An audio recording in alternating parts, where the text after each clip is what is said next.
Et puis les scénaristes américains craignent également l'émergence de l'intelligence artificielle, à commencer par ChatGPT, une révolution rapide qui effraie beaucoup de monde, y compris ses propres concepteurs. L'un des pères de l'intelligence artificielle, Geoffrey Hinton, a d'ailleurs démissionné de Google. Explication Alexandre Ondoa. C'est une technologie qui pourrait surpasser le cerveau humain. L'intelligence artificielle est à nouveau au cœur d'une polémique. Geoffrey Hinton, l'un des pionniers de la technologie, regrette son rôle dans sa création. Ce lundi, l'informaticien de 75 ans a démissionné de Google pour alerter librement sur les menaces potentielles de l'IA. Ses principales craintes, la désinformation, la destruction d'emplois et bien plus encore.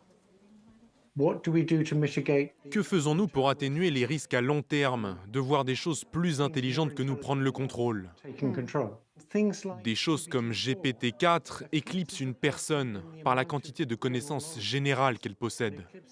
En termes de raisonnement, il n'est pas aussi bon, mais il peut déjà faire des raisonnements simples.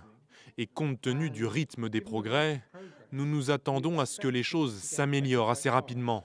Nous devons donc tous nous en préoccuper. Geoffrey Hinton s'inquiète de la tournure que prend cette technologie controversée, mais ce n'est pas le seul.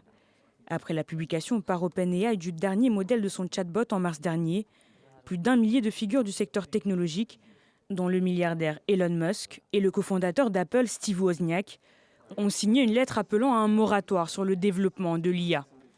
Objectif, stopper les avancées et les projets pour une durée de 6 mois. Face à ces attaques, le directeur scientifique de Google a réagi dans un communiqué.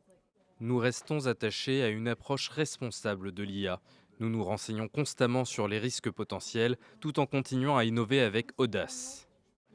Hinton a lui-même déclaré que Google avait jusqu'à présent agi comme un bon gestionnaire de la technologie, mais qu'il était soumis à une pression croissante de la part de la concurrence. Le chercheur a indiqué que les géants de la technologie sont désormais pris au piège dans une course qui ne s'arrêtera qu'avec une réglementation mondiale.